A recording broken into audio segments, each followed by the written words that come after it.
Hello and welcome everyone to the district education portal Gopalganj. आज के इस वीडियो लेसन्स के माध्यम से हम पढ़ने वाले हैं क्लास 12th के अपने जूलॉजी के सिलेबस को एक नए नाम से, एक नए फ्लेवर से, एक नए टॉपिक के रूप में। तो आज की क्लास में जो टॉपिक हम लोग पढ़ने जा रहे हैं वो है जनन स्वास्थ्य से संबंधित, यानी रिप्रोडक्टिव हेल्थ के बारे में हम लोग पढ़ेंगे।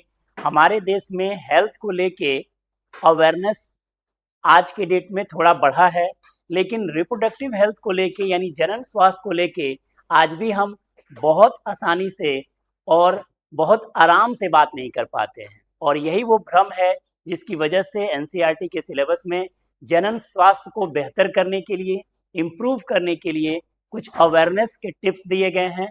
और ये जान के आप अपने वास्तविक जीवन में निश्चित तौर पे बहुत फायदे में रहेंगे। तो एग्जाम पॉइंट ऑफ व्यू और साथ ही साथ एक अवेयरनेस के पर्पज से भी अपने सिलेबस को कवर करते हुए आज के क्लास में हम लोग शुरू करने जा रहे हैं रिप्रोडक्टिव हेल्थ के बारे में। जैसा कि आप सब हेल्थ की परिभाषा जानते होंगे, स्वास्थ्य की परिभाषा जानते होंगे कि जब कोई व्यक्ति जो है शारीरिक रूप से, मानसिक रूप से, सामाजिक रूप से और मनोवैज्ञानिक रूप से सहज और आराम महसूस करता है, अच्छा महसूस करता है, तो वैसी अवस्था को हम स्वास्थ्य कहते हैं।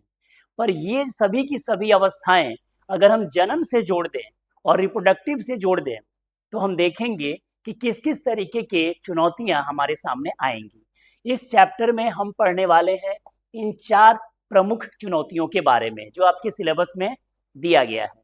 सबसे पहला सिलेबस है जागरूकता और आधार।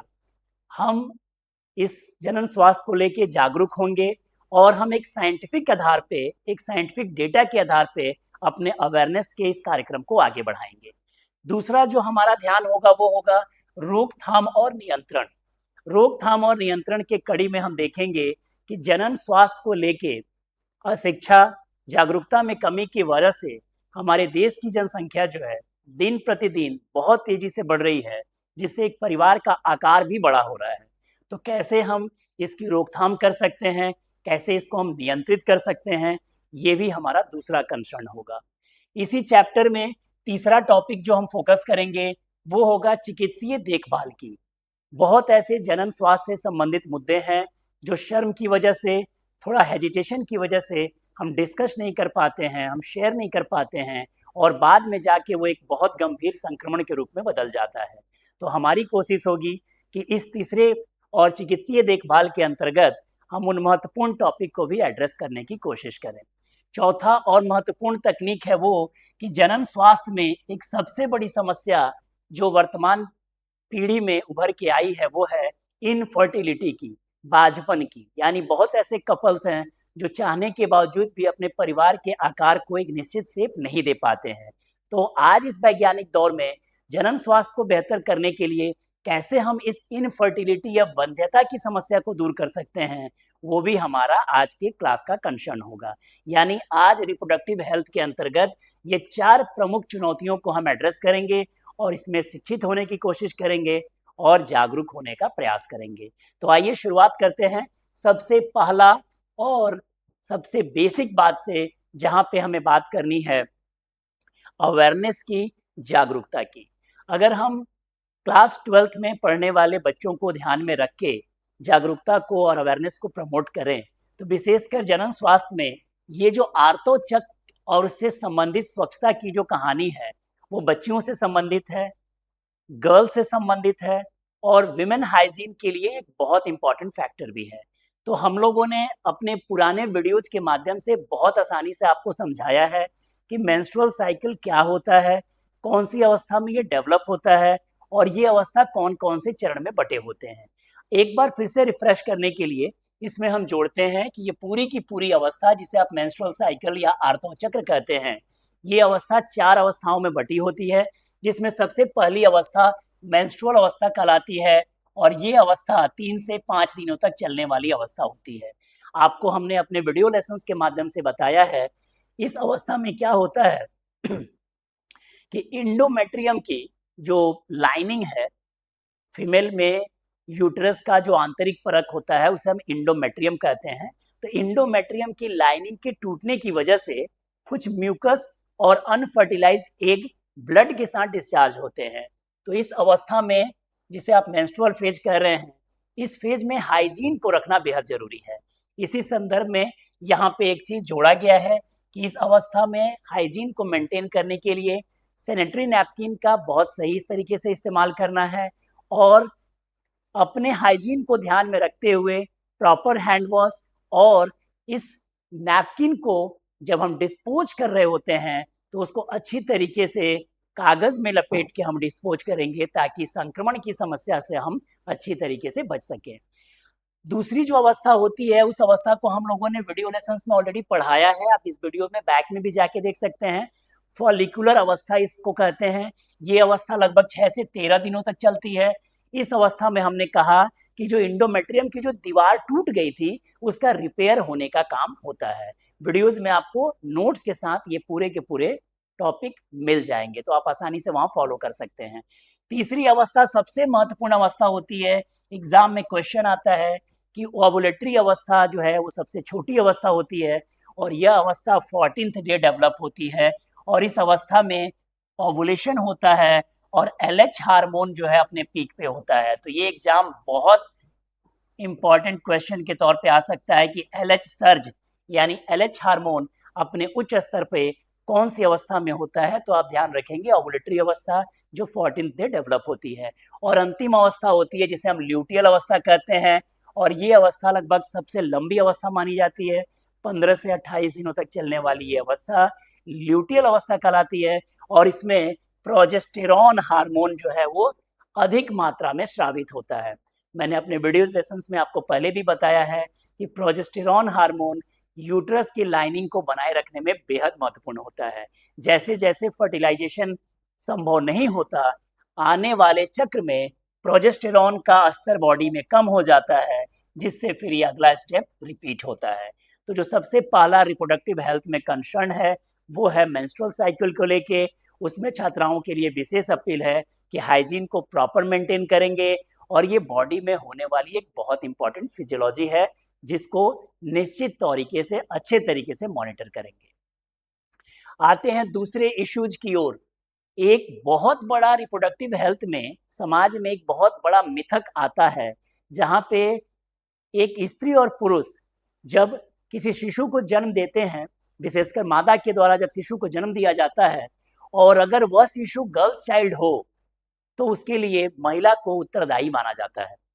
तो हम इस जागरूकता वाले कंसर्न में इस बात को ध्यान में रखेंगे कि जो फीमेल होती हैं उनके अंदर XX क्रोमोजोम होता है और जो पुरुष होते हैं उनके बॉडी में XY क्रोमोजोम होता है। यानी फीमेल के बॉडी में जो गुणसूत्र होते हैं वो दोनों के दोनों X क्रोमोजोम ही होते हैं और सिर्फ पुरुष के बॉडी में X और Y दोनों गुणसूत्र की प्रधानता होगी। तो हम बहुत आसानी से कह सकते हैं कि वैज्ञानिक रूप से ये कहना बिल्कुल सही होगा कि अगर शिशु का लिंग निर्धारण हुआ है तो उस लिंग निर्धारण में पूरी तरीके से पिता की भूमिका होती है, माता की भूमिका नहीं होती है। तो ये साइंटिफिकली गुणसूत्रीय आधार पे हम कह सकते हैं कि फीमेल के बॉडी में दोनों X क्रोमोजोम होते हैं, इसलिए फीमेल के द्वारा शिशु के लिंग निर्धारण में निर्णायक भूमिका नहीं निभाया जाता है। यानी कि अगर जो भी शिशु, जो भी संतान उत्पन्न हो रहा है, चाहे वो पुरुष हो चाहे वो स्त्री हो, उसमें पुरुष की भूमिका होती है, जबकि हमारे समाज में महिलाओं को इसके लिए ब्लेम किया जाता है। तो ये एक साइंटिफिक तर्क है जो हम लोग अपने इस जागरूकता वाले रिप्रोडक्टिव हेल्थ के कंसर्न में समझने का प्रयास कर रहे हैं। आते हैं अगले कड़ी में। अगले कड़ी का जो टॉपिक है ये आपको लगेगा कि ये बायोलॉजिकल कम, ये थोड़ा दूसरे तरीके का आपको लगेगा, ये जनसंख्या आपको लगेगा कि सोशल साइंस का टॉपिक है। वास्तव में ये साइंस और सोशल साइंस दोनों का टॉपिक है। अब जनसंख्या की जो चुनौती ऐसी हो गई है कि आज एक पत्थर चला के आप फेंकोगे, दुनिया में उछालोगे, तो वो पत्थर जो है लगेगा किसी व्यक्ति को, तो हर छठा व्यक्ति जो पत्थर का चोट खाएगा वो इंडियन होगा। यानी वर्ल्ड के पॉपुलेशन का हर छठा आदमी भारतीय है। ये हमारी जनसंख्या में इतनी बड़ी साख है, ये अच्छी बात नहीं है। पॉपुलेशन के संदर्भ में दुनिया का जो है हर छठा आदमी जो है आज के डेट में भारतीय है और ये पॉपुलेशन के बढ़ते इस विकराल रूप का एक तरीके से परिचय कराता है। कहते हैं कि दुनिया की जितनी भी पॉपुलेशन है उसकी लगभग 16 से 18% पॉपुलेशन भारत में रहती है। यानी दुनिया में जितने लोग रहते हैं उसका 16 से 18% आबादी भारत में रहता है। और मैंने बताया कि जो हर छठा आदमी दुनिया का जो है वो भारतीय है। अगर इस गंभीरता को हम समझें तो जनसंख्या के वृद्धि को नियंत्रित करने के लिए हमें कुछ मेजर्स अपनाने होंगे। और इस इंडिकेटर में आपको एग्जाम पॉइंट ऑफ व्यू से दो बहुत इंपॉर्टेंट तथ्य समझने हैं। आइए इसे समझते हैं। एक को हम कहते हैं IMR और दूसरे को बोलते हैं MMR। ये एग्जाम में क्वेश्चंस बन के कई बार आए हैं और ये आपको जानना चाहिए। किसी देश के सही मायने में स्वास्थ्य का क्या हाल है, अगर आपको उसे जानना है तो आप उस देश के दो इंडिकेटर पे जरूर ध्यान दीजिएगा कि उस देश में IMR की क्या स्थिति है और उस देश में MMR की क्या स्थिति है। IMR का मतलब है infant mortality rate. Infant mortality rate यानी कि शिशु के मृत्यु का दर, मोर्टेलिटी रेट। IMR का मतलब होता है इन्फेंट मोर्टेलिटी रेट, यानी हर जन्म लिए बच्चे में से जितने बच्चे जन्म लेते हैं उसमें प्रति 1000 बच्चे में पर 1000 जितने भी शिशु का जन्म हो रहा है, जितने भी बच्चे नए दुनिया में आ रहे हैं, उसमें से हर 1000 बच्चे में से जितने बच्चे की मृत्यु हो जाती है उसी को हम लोग प्रदर्शित करते हैं IMR के रूप में। यानी IMR एक ऐसा इंडिकेटर है जो प्रति 1000 जन्म लेने वाले बच्चों में से उन बच्चों की संख्या को बताता है जिनकी मृत्यु हो जाती है। तो अगर देश का IMR जो है बढ़ रहा है तो इसका मतलब ये है कि वहाँ पे स्वास्थ्य की जो फैसिलिटीज है और जो बेसिक जो स्वास्थ्य उपलब्धता होनी चाहिए वो नहीं है। तो आप याद रखेंगे IMR का मतलब है इन्फेंट मोर्टेलिटी रेट और इसका मतलब होता है प्रति 1000 जन्म लेने वाले बच्चों में से मरने वाले बच्चों की संख्या। तो अगर हेल्थ फैसिलिटी अच्छी नहीं होगी तो बहुत सारे बच्चे संक्रमण के वजह से साल भर के भीतर मृत्यु को प्राप्त हो सकते हैं। उसी तरीके से अगर हम दूसरा इंडिकेटर देखें तो वो होता है MMR, जहाँ M का मतलब होता है मैटरनल और एक M का मतलब होता है मॉर्टेलिटी और दूसरे वाले R का मतलब होता है रेट, यानी maternal mortality rate. IMR infant और MMR maternal mortality rate. MMR बताता है कि जितनी भी महिलाएं एक पर्टिकुलर टाइम में प्रेगनेंसी को जीती हैं उनमें से प्रत्येक 1,00,000 प्रेगनेंसी में से, प्रत्येक 1,00,000 प्रेगनेंसी में से उस महिला की संख्या जिसकी मृत्यु हो जाती है विभिन्न कारणों से या इन प्रेगनेंसी के कारणों से। तो MMR का मतलब है कि 1,00,000 प्रेगनेंसी में से कितनी महिलाओं का एक तरीके से उस पर्टिकुलर टाइम में डेथ हो गया। तो ये 1,00,000 के बेसिस पे है और जो इन्फेंट मोर्टेलिटी है वो 1,000 के बेसिस पे है। तो ये बिल्कुल ध्यान रखेंगे। IMR और MMR एक बहुत बड़ा इंडिकेटर है जो उस देश के स्वास्थ्य सुविधा का सही तरीके से इंडिकेटर के तौर पे काम करता है। तो 1,000 IMR के लिए और 1,00,000 प्रति प्रेगनेंसी में से डेथ होने वाली महिला के लिए हम लोग MMR का इस्तेमाल करते हैं। आते हैं अगली स्लाइड के माध्यम से हम समझेंगे दुनिया में जब इतनी बड़ी जनसंख्या की समस्या है तो हमारे पास कौन कौन सी ऐसी गर्भ निरोधक विधियां हैं जिसके माध्यम से हम इस समस्या को सही तरीके से नियंत्रित कर सकते हैं और अपने परिवार के आकार को वास्तविक से अपने इच्छा से हम विकसित कर सकते हैं। तो ये कुछ बेसिक पैरामीटर हैं। नेचुरल मेथड्स, एक मेल फीमेल के लिए, एक कपल के लिए नेचुरल मेथड यानी प्राकृतिक तरीके के तौर पे भी जनसंख्या को नियंत्रित करने का और परिवार को नियंत्रित करने का मौका रहता है। इस पीरियड में आपको ध्यान रखना होता है कि जो 14th डे होता है वो मेनली ओवुलेशन का टाइम होता है। तो किसी भी तरीके का एक तरीके से मेटिंग जो है अगर उस पर्टिकुलर टाइम में अवॉइड किया जाए तो ये एक बहुत इंपॉर्टेंट जो है प्राकृतिक मेथड के तौर पे प्रक्रिया डेवलप की जा सकती है जिससे कि हम निषेचन को रोक सके। इसमें हम करते क्या है, तो जो स्पर्म है और जो ओवम है इनको मिलने से रोकना है। तो हम पीरियोडिक एब्स्टिनेंस का ध्यान रखेंगे, यानी कि आवधिक संयम रखेंगे, और ध्यान रखेंगे कि ओवुलेशन के दौरान किसी भी तरीके का मेटिंग जो है संभव ना हो। अगर हम बैरियर मेथड के माध्यम से बात करें, दुनिया में सबसे ज़्यादा पॉपुलर जो मेथड है वो बैरियर मेथड इस्तेमाल किया जाता है। और बैरियर मेथड में भी यही कोशिश किया जाता है कि ये जो स्पर्म यानी शुक्राणु है और ये जो अंडाणु है इनको सही तरीके से फ्यूज ना होने दिया जाए। तो बैरियर मेथड में आप बिल्कुल ध्यान रखिएगा, एग्जाम में सबसे ज़्यादा यूज करने वाला जो बैरियर मेथड दुनिया भर में यूज किया जाता है वो कॉन्डोम्स का इस्तेमाल किया जाता है, डायफ्राम का इस्तेमाल किया जाता है, मेल फीमेल दोनों के द्वारा इस्तेमाल किया जा सकता है। तो ये जो एग्जाम में क्वेश्चंस आता है कि बैरियर के तौर पे जो सबसे ज़्यादा इंपॉर्टेंट यूज करने वाला डिवाइस जो है रबर या लैटेक्स का बना हुआ वो कॉन्डोम्स होता है, और यही वो बैरियर है जो आपको एसटीडी से बचाता है। तो ये क्वेश्चन कई बार एग्जाम में पूछे गए हैं कि उस बैरियर का नाम बताइए जो सेक्सुअली ट्रांसमिटेड डिजीज से बचाता है, एसटीडी से प्रोटेक्ट करता है। तो आप बिल्कुल ध्यान रखेंगे कॉन्डोम्स के बारे में। डायफ्राम भी इसी तरीके का एक एपरेटस है जो यूज किया जाता है। अगर हम तीसरे इंपॉर्टेंट स्टेप्स की ओर जाएं जो थोड़ा और एडवांस है, उन लोगों के लिए है जिनके पास थोड़ा सा ये ओवुलेशन और बाकी चीज़ों को लेके बहुत अच्छा फोकस नहीं है या थोड़ी समझ की कमी है, तो वैसी स्थिति में आईयूडीज का इस्तेमाल किया जाता है, जहां आई का मतलब है इंट्रा, यू का मतलब है यूटेराइन और डी का मतलब है डिवाइस। यानी एक ऐसा डिवाइस यूटरस या गर्भाशय के अंदर ट्रांसफर किया जाता है, फिक्स किया जाता है, जिससे हम निषेचन को रोक सकें। ये सभी विधियां निषेचन रोकने के लिए है, और आईयूडी का इस्तेमाल जो है वो महिला के द्वारा किया जाता है।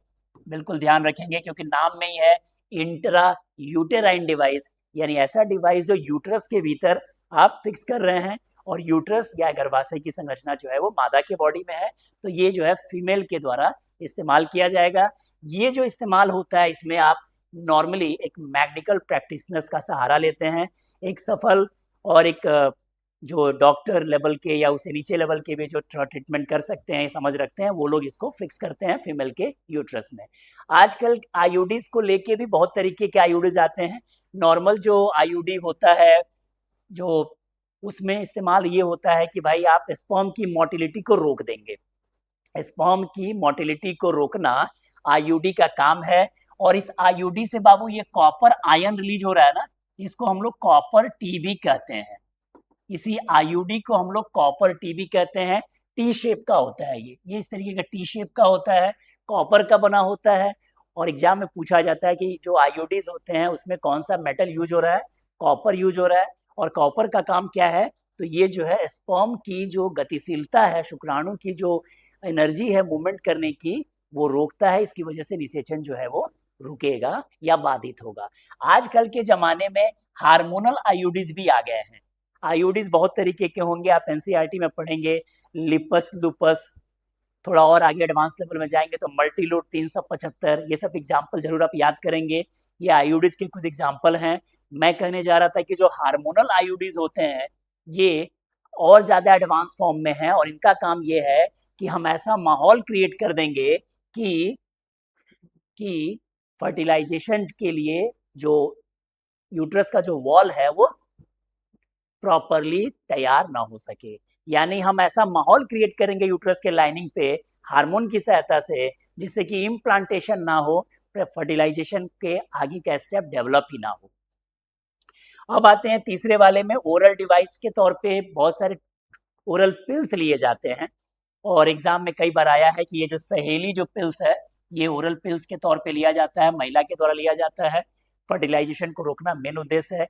एग्जाम में एक बार क्वेश्चन आया है कि जो सहेली जो है ये कहाँ पे डिजाइन किया गया है, याद रखेंगे CDRI Lucknow, central drug research institute Lucknow के द्वारा ये जो सहेली जो है वो एक ओरल पिल्स है, एक दवाई है, गोली है जो महिलाएं ओरली लेती हैं, ये डिजाइन किया गया है। तो ये भी एक निषेचन को रोकने के लिए गर्भ निरोधक विधियों के माध्यम से आता है। एक बहुत इंपॉर्टेंट जो लाइन है वो है सर्जिकल मेथड।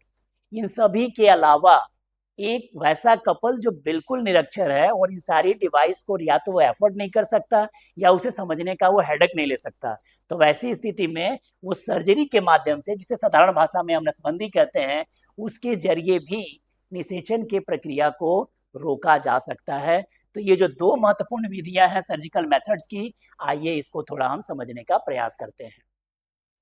यानी जो बैरियर मेथड जो था उसमें हमने देखा ये आईयूडी है भाई, ये देखिए मैंने कहा था ना टी शेप का है और ये कॉपर का बना हुआ एक apparatus है, ये यूट्रस के अंदर ट्रांसफर कर दिया गया है, इसीलिए नाम दिया गया इंट्रा यूटेराइन डिवाइस यानी आईयूडी। कॉपर का बना है, टी आकार का है, तो इसी को हमने नाम दे दिया कॉपर टी। तो यह ध्यान रखेंगे कि गर्भाशय के अंदर विशेषज्ञ डॉक्टर द्वारा लगाया जाता है। और ये जो कॉपर आयन है ये कई बार एग्जाम में पूछा है कि शुक्राणुओं की गतिशीलता को कम करता है। और खास बात जो हार्मोनल आयोडीज होते हैं वो आरोपण के लिए अनुपयुक्त बनाते हैं, यानी किसी भी तरीके का इम्प्लांटेशन, जैसे मैंने पहले रिपीट किया कि नहीं होने देगा। तो ये थोड़ा एडवांस लेवल का आईयूडी है। आईयूडी के अलग अलग लेवल हैं। एडवांस लेवल का आईयूडी है वो हार्मोन के माध्यम से यूट्रस के लाइनिंग को एकदम ऐसा बना देंगे कि निषेचन की प्रक्रिया डेवलप ना हो सके। ये जो आप देख रहे हैं बैरियर मेथड्स के तौर पे, तो बैरियर मेथड में मैंने बताया कि जो सबसे इंपॉर्टेंट डिवाइस यूज किया जाता है उसे हम कॉन्डम्स कहते हैं, और ये सेक्सुअली ट्रांसमिटेड डिजीज से बचाने का एकमात्र डिवाइस है। तो ये बेहद इंपॉर्टेंट क्वेश्चन है एग्जाम पॉइंट ऑफ व्यू से। इसके अलावा आप जाके देखें, अगर ये दूसरा विधि को भी थोड़ा सा समझ लेना यहाँ जरूरी है, जिसमें वैसेक्टोमी और ट्यूबेक्टोमी, इन दो को अगर हम इलेबरेट करना चाहें तो थोड़ा आप समझेंगे। दो तरीके का हम लोग जो है तरीका हम लोग यूज कर सकते हैं। एक को बोलते हैं वैसेक्टोमी और दूसरे को बोलते हैं ट्यूबेक्टोमी। ये दोनों के दोनों जो मेथड हैं, इन मेथड में हम लोग क्या करते हैं, सर्जरी के माध्यम से हम लोग वैसे कपल्स जो निरक्षर हैं या इस तरीके का कोई भी चीज़ वो एफर्ट नहीं कर सकते, तो वैसी स्थिति में हम लोग सर्जरी के माध्यम से निषेचन की प्रक्रिया को रोकते हैं। तो ये वैसेक्टोमी जो है वास डिफरेंसिया, जैसे वास डिफरेंस आपने पढ़ा होगा, ये पुरुषों में पाए जाने वाला मेल सहायक एक तरीके से नली है। तो वास डिफरेंस को हम लोग छोटा सा एक कट मारते हैं और फिर इसको टाइट कर देते हैं, धागा से बांध देते हैं। तो इसी को हम लोग बोलते हैं बाबू साधारण भाषा में, पुरुषों में ये प्रक्रिया नसबंदी कहलाती है और इस प्रक्रिया को हम वैसेक्टोमी बोलते हैं। इसमें क्या करते हैं, तो वास डिफरेंसिया में एक कट लगाते हैं, फिर उसको हम लोग बांध देते हैं, टाइटनिंग कर देते हैं, जिससे कि निषेचन की प्रक्रिया को हम लोग रोक सकें। उस सेम तरह की प्रक्रिया नसबंदी जो है मादा में किसी और नाम से जाना जाती है, जिसे हम ट्यूबेक्टोमी कहते हैं। और वहाँ पे क्या किया जाता है आप जानते होंगे, फेलोपियन ट्यूब है जहाँ पे निषेचन होता है। इसी फेलोपियन ट्यूब में एक छोटा सा कट लगाया गया और फिर बाद में उसको बांध दिया गया। तो एक कट लगा के बांध दिया गया, फर्टिलाइजेशन को हमें होने से रोकना है। तो पुरुषों और स्त्रियों में नसबंदी की जो विधि है वो एग्जाम में कई बार पूछी गई है। पुरुषों में ये वैसेक्टोमी कहलाती है, मादा में इसे हम ट्यूबेक्टोमी कहते हैं। अब आते हैं हम लोग अपने मेन स्लाइड पे, जहां हम लोग अगले टॉपिक की ओर मूव करेंगे, जहां पे हमने कहा था कि चिकित्सीय समापन MTP, ये भी एग्जाम में बेहद इंपॉर्टेंट क्वेश्चंस बन के आता है। MTP जिसे आप मेडिकल टर्मिनेशन ऑफ प्रेगनेंसी कहते हैं, फुल फॉर्म होता है मेडिकल टर्मिनेशन ऑफ प्रेगनेंसी। यानी प्रेगनेंसी को आप मेडिकली डॉक्टर के सुपरविजन में हटा सकते हैं अगर कुछ विशेष परिस्थिति आपके जीवन में डेवलप हो गई तो। हालांकि किसी भी तरीके का MTP जो है बिना डॉक्टर के और बिना रजिस्टर्ड मेडिकल प्रैक्टिशनर के सलाह से अगर करते हैं तो ये अवैध है, इसे गलत माना जाता है। और देश में तो अब MTP एक्ट भी बन गया है, 1972 में ये कानून बना। इस कानून के तहत कोई भी प्रेगनेंसी को किसी विशेष परिस्थिति में हटाया जा सकता है, और वो भी कब तक, तो ध्यान रखेंगे ओनली यहाँ तक, फर्स्ट ट्राइमेस्टर तक ही हम इसे हटा सकते हैं। यानी कि शुरू के 3 महीने तक प्रेगनेंसी को हटाया जा सकता है, बशर्ते कुछ कंडीशन डेवलप हो जाए, जैसे वो जो प्रेगनेंसी है उस माँ के लिए जानलेवा हो जाए फ्यूचर में, उसके स्वास्थ्य में कुछ बहुत बड़े कॉम्प्लिकेशंस आ रहे हैं, तो वैसी परिस्थिति में प्रेगनेंसी को हटाया जा सकता है। वैसा एक इमेच्योर कंडीशन डेवलप हो गया हो जहाँ किसी सामाजिक क्राइम की वजह से किसी फीमेल में प्रेगनेंसी डेवलप हो गई हो, तो वैसे अवैध प्रेगनेंसी को भी एक पर्टिकुलर टाइम में पहले ट्राइमेस्टर तक यानी कि अप टू 3 मंथ्स तक डॉक्टर के देख रेख में हटाया जा सकता है। एक कंडीशन और भी हो सकता है कि वैसी माँ जो किसी ऐसे शिशु को जन्म देने जा रही हो जिसका एक तरीके से टेस्ट करने पे ये पता चला हो कि उसे कोई अनुवांशिक रोग हो रहा है या उसका ग्रोथ प्रॉपर नहीं हो रहा है, तो वैसी स्थिति में भी डॉक्टर के सुपरविजन पे, रजिस्टर्ड मेडिकल प्रैक्टिशनर्स के सलाह पे शुरू के 3 महीने तक मेडिकल ट्रीटमेंट या मेडिकल टर्मिनेशन के अंतर्गत प्रेगनेंसी को हटाया जा सकता है। ये क्वेश्चंस एग्जाम में कई बार आ गया है और आप देखेंगे कि जैसे जैसे भ्रूण निर्माण की प्रक्रिया आगे बढ़ती है तो ये देखेंगे ये हम लोग धीरे धीरे क्या होता है, रेड जोन की ओर जाने लगते हैं। अब मतलब इसके आगे जितना आगे जाके हम टर्मिनेशन कराएंगे उतना ज़्यादा खतरा शिशु और उसकी माँ को हो सकता है। तो सगर्भता का चिकित्सीय समापन, जिसे हम अंग्रेजी में मेडिकल टर्मिनेशन ऑफ प्रेगनेंसी कहते हैं, ये एक कानून है और एक वैध कानून है और इसका पालन करना सभी नागरिकों के लिए अनिवार्य है। हालांकि हमारे देश में बहुत सारे झोला छाप डॉक्टर्स के अंडर में और उनके देख रेख पे बहुत सारे कपल्स जो है इस एमटीपी को बड़े धड़ल्ले से बढ़ाते हैं और उनका जो है मुख्य उद्देश्य इस माध्यम से ये रहता है कि वो एक तरीके से जो गर्ल चाइल्ड है उसका एक तरीके से फीमेल फर्टिसाइड करा देते हैं। मतलब शुरू के 3 महीने जैसे बीतते हैं तो आपको पता होगा कि जांच से ये पता चल जाता है कि जो जो शिशु डेवलप हो रहा है उसका सेक्स क्या है, वो मेल है कि फीमेल है। तो वैसे कपल्स जो है इसको बिना डॉक्टर के सलाह के झोला छाप तकनीक की व्यवस्था लगा के एमटीपी कराने का प्रयास करते हैं। तो फीमेल फर्टिसाइड भ्रूण हत्या एक गंभीर अपराध है और ऐसा करने पे इस एमटीपी एक्ट के तहत जेल जाने तक का प्रावधान है। तो एमटीपी एक बेहद इंपॉर्टेंट टॉपिक है जिसको आप निश्चित तौर पे इग्नोर करना चाहेंगे। अब आते हैं, चूंकि टॉपिक में पहले ही बता दिया गया है कि आज का जो पूरा जो रिप्रोडक्टिव हेल्थ का जो क्लास है वो अवेयरनेस पर्पस से है, सिलेबस को कवर करने के लिए है। तो जो भी महत्वपूर्ण चुनौतियां और मुद्दे होंगे वो हम लोग एड्रेस करेंगे। तो आज के हमारे वर्तमान समाज में ये एक समस्या बाबू बहुत गंभीर तौर पे उभर के आई है जिसे हम एसटीडी बोलते हैं। हम लोग जब 90s में स्कूलिंग लाइफ में पढ़ते थे तो हम लोग एसटीडी का फुल फॉर्म कुछ और याद करते थे। उस समय एसटीडी, आईएसडी, पीसीओ जैसी व्यवस्था हुआ करती थी और उस माध्यम से हम लोग कॉल करते थे और एक दूसरे से कनेक्ट होते थे। लेकिन इस ग्लोबलाइजेशन के आंधी में जब हम आगे बढ़े तो वो जो एसटीडी जो फोन वाला हुआ करता था वो बंद हो गया और आज के डेट में जो एसटीडी है जिसे आप सेक्सुअली ट्रांसमिटेड डिजीज कहते हैं, सेक्सुअली ट्रांसमिटेड डिजीज, ये एक ऐसा डिजीज है जो असुरक्षित किसी भी तरीके के फिजिकल कांटेक्ट से डेवलप हो सकता है और बड़े पैमाने पे आज के डेट में लोग इससे पीड़ित हो रहे हैं।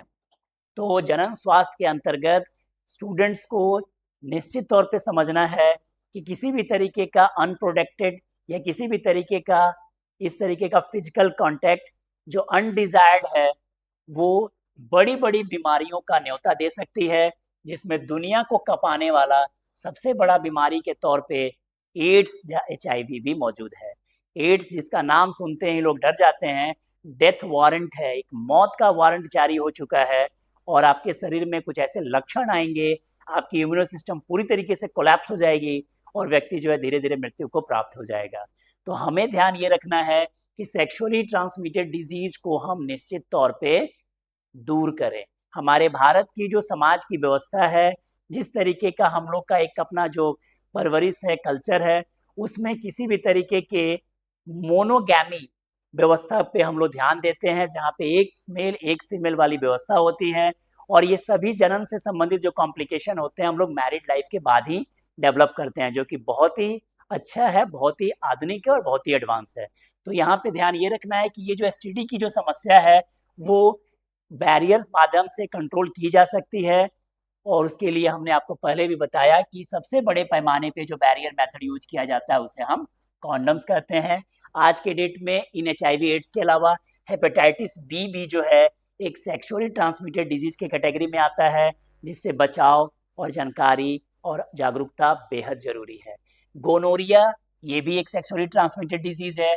सिफिलिस ये भी एक ट्रांसमिटेड सेक्सुअली ट्रांसमिटेड डिजीज है। तो एग्जाम में कभी कभी बोर्ड एग्जाम में देखते हैं, बिहार बोर्ड में क्वेश्चन आता है सेक्सुअली ट्रांसमिटेड डिजीज क्या है, उसके नाम बताइए और उसके बचाव की कुछ विधियों का उल्लेख करिए। तो यौन संचारित रोग, जिसे आप एसटीडी कहते हैं, ये वो रोग हैं जो संक्रमित व्यक्ति के साथ भौतिक संपर्क विकसित करने से हो सकता है, और अवेयरनेस पर्पज से आपको इन सभी विधियों, इन सभी माध्यमों और सोर्सेस से बचाव की जरूरत है। जहाँ पे रक्त का आदान भी, अगर आप गलत तरीके का ब्लड आपके बॉडी में ट्रांसफ्यूजन हो रहा है, तो वो भी इस तरीके के गंभीर बीमारियों का एक तरीके से सहारा प्रदान कर सकता है। तो यौन संचारित रोग से बचाव के लिए मुख्य तौर पे आपको ध्यान रखना है, संक्रमित व्यक्ति से दूरी बनानी है, भौतिक संपर्क नहीं रखना है। दूसरा है कि अगर आप ब्लड ट्रांसफ्यूजन करा रहे हैं तो वहाँ पे देखना है कि ब्लड जो है प्रॉपरली मॉनिटर किया गया है, ताकि उसमें कोई संक्रमण तो नहीं है, क्योंकि ये जो हेपेटाइटिस बी जो है ये ब्लड बॉर्न वायरस है, और ये जो संक्रमण है मैक्सिमम इसी वजह से डेवलप होता है। तो अवेयरनेस इसी पर्पस में रखना है कि हम सभी स्रोतों से एक तरीके से दूरी बनाएं और बचाव और जानकारी की तरफ अपना ध्यान केंद्रित रखें। जनन स्वास्थ्य का ये जो टॉपिक है, जो हम लोग सबसे लास्ट में डिस्कस करने जा रहे हैं, ये वास्तव में एक बहुत ही भावनात्मक, बहुत ही इमोशनल और बहुत ही एक तरीके से पेनफुल है वर्तमान समय में, जहाँ पे बायोलॉजिकली आप जान रहे हैं कि हर व्यक्ति जो है अपने जीवन की जैविक इच्छा को पूरा कर रहा है और अपने ही जैसे पीढ़ी को आगे बढ़ा रहा है। बहुत ऐसे माता पिता दुर्भाग्यवश ऐसे भी हैं जो इस फर्टिलिटी के सुख को या इस संतान के सुख को प्राप्त नहीं कर पाते। उनके लिए आज के मॉडर्न साइंस में इस इनफर्टिलिटी को दूर करने के लिए, बांझपन को दूर करने के लिए बहुत अत्याधुनिक तकनीक आ गए हैं। और जनन स्वास्थ्य के इस जागरूकता वाले कंसर्न में एग्जाम ओरिएंटेड जो अपना जो टॉपिक है उसको ध्यान में रखते हुए हम समझेंगे कि कैसे प्राकृतिक तरीके से अगर बॉडी में निषेचन नहीं हो रहा है तो कौन कौन सी ऐसी विधियां हैं जिससे हम इनफर्टिलिटी को दूर कर सकते हैं। तो ये जो स्लाइड आप देख रहे होंगे, इसमें आप देख रहे होंगे कि निषेचन जो है वो स्वाभाविक तौर पे फैलोपियन ट्यूब में डेवलप होता है। ये बात आप जान रहे हैं। आप ये भी जान रहे हैं कि निषेचन तभी होगा जब स्पर्म और ओवम जो है फ्यूज करेंगे, और ये प्रक्रिया को आप पर निषेचन के टॉपिक में बहुत अच्छी तरीके से समझ चुके हैं। एक बार फिर से आप वीडियोस को पीछे रिवाइंड करके देख भी सकते हैं। तो जैविक नियम यही है भाई कि स्पर्म और ओवम को फ्यूज होना होगा, और फ्यूज होने से ही फर्टिलाइजेशन होगा। अब कंडीशन क्या हो रहा है कि बहुत ऐसे भी कपल्स हैं जो इस तरीके के प्रयास के बावजूद भी प्रेगनेंसी को कंसीव नहीं कर पा रहे हैं।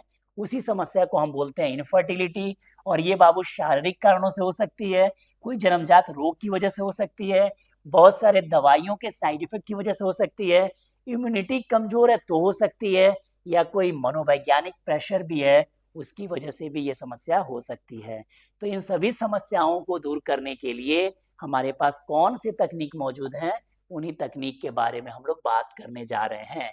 ART, आर्ट एग्जाम में आएगा। ART, आर्ट क्या है? तो साइंस वाले स्टूडेंट ये नहीं समझेंगे कि आर्ट्स की बात हो रही है। ये एक तरीके का आर्ट ही है जिसको हम लोग बोलते हैं असिस्टेड रिप्रोडक्टिव टेक्निक। कौन कौन सी ऐसी विधि है जिसके जरिए हम इस तरीके के इनफर्टिलिटी की समस्या को हम दूर कर सकते हैं। ART का यही फुल फॉर्म है, हिंदी में जैसा कि लिखा हुआ है सहायक जनन प्रौद्योगिकियां।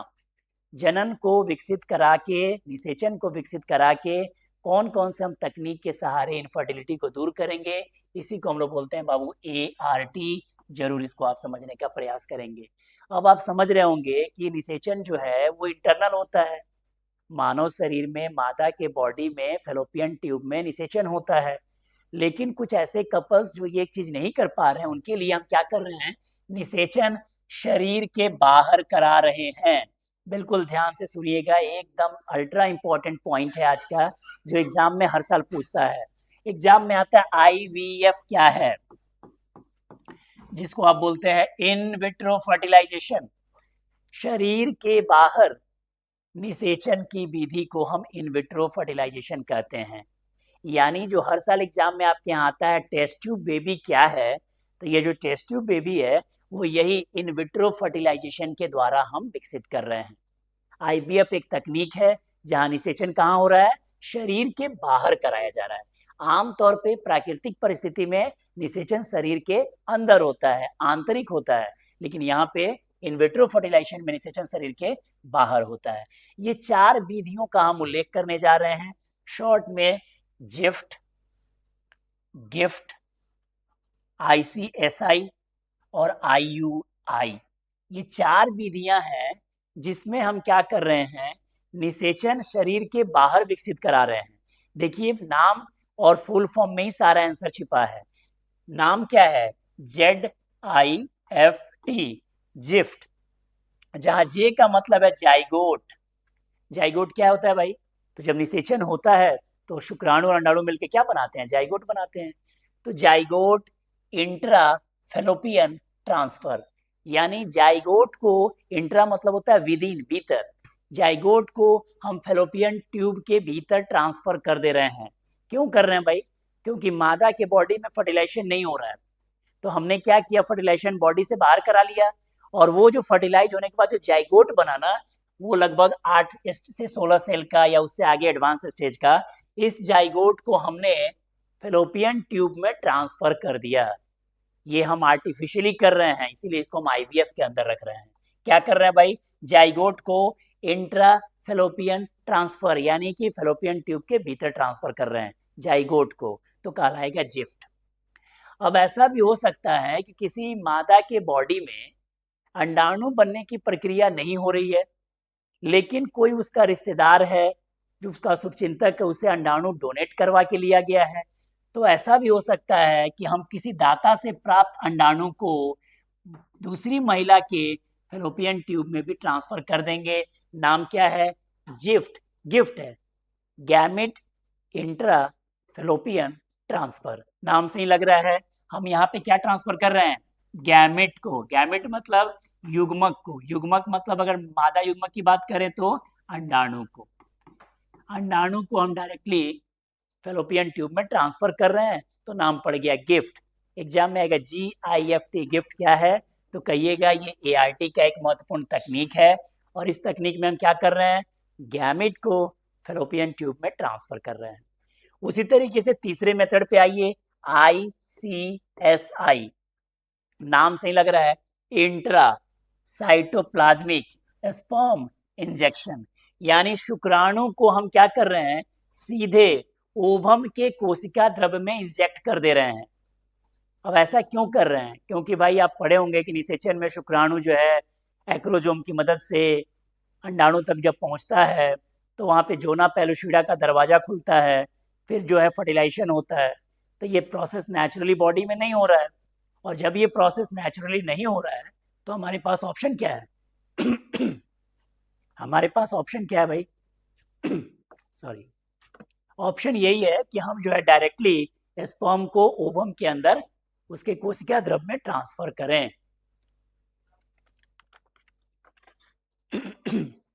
सॉरी, तो हम देख रहे हैं कि यहाँ पे क्या कर रहे हैं, शुक्राणु को सीधे ओवम के कोशिका द्रव्य में इंजेक्ट कर दिया गया है। कब भाई, तो इस तकनीक के अंतर्गत, आईवीएफ के तकनीक के अंतर्गत, आर्टिफिशियल तरीके से। चौथा प्रोसेस है इंट्रा यूटेराइन इंसेमिनेशन। हमने क्या किया, लैब में शुक्राणु को जो प्राप्त किया था, चाहे दाता से मिला हो, डोनर से मिला हो, कहीं से मिला हो, उसको हमने सीधा जो है वो यूट्रस में ट्रांसफर कर दिया। इंट्रा यूटेराइन ट्रांसफर, नाम से ही लग रहा है कि किसको लिया और कहाँ पे ट्रांसफर किया। जैसे जिफ्ट में जाइगोट लिया, फेलोपियन ट्यूब में ट्रांसफर किया, गिफ्ट में गैमेट लिया, फेलोपियन ट्यूब में ट्रांसफर किया, ICSI में स्पर्म को ओवम के अंदर इंजेक्ट कर दिया, और IUI में हमने क्या किया कि जो शुक्राणु हमें प्राप्त हुआ था उसे सीधा हम जो है यूट्रस के अंदर ट्रांसफर कर देंगे। ये सभी विधियां ART के अंतर्गत आती हैं, असिस्टेड रिप्रोडक्टिव टेक्नोलॉजी। अब देखिए टेक्नोलॉजी क्या है, निषेचन मान लीजिए यहाँ पे हो गया, निषेचन हो गया तो क्या होगा, जाइगोट बनेगा, फिर जाइगोट 2 सेल का, 4 सेल का, 8 सेल का, 16 सेल का, 32 सेल का, ऐसे बनेगा। अब ये नेचुरली बॉडी में फीमेल के नहीं हो रहा है, तो हमने क्या लिया है, देखिए एक इंजेक्शन लिया और इस इंजेक्शन के माध्यम से डायरेक्टली हमने इस ओवम में क्या कर दिया, ये स्पर्म ट्रांसफर कर दिया। ये क्या किया, एक अतिरिक्त विशिष्ट प्रक्रिया है। प्रयोगशाला में भ्रूण बनाने के लिए हमने क्या किया, शुक्राणु को सीधे ओवम में इंजेक्ट कर दिया। ये आपका ओवम है, अंडाणु है, और ये हमारा इंजेक्शन है।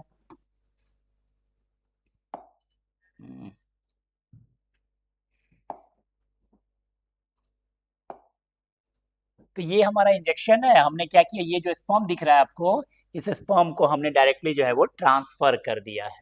बस यही काम किया है, नाम पड़ गया इंट्रा साइटोप्लाज्मिक स्पर्म इंजेक्शन। नाम से ही लग रहा है क्लियरली कि हमने स्पर्म लिया और ओवम के अंदर इंजेक्ट कर दिया।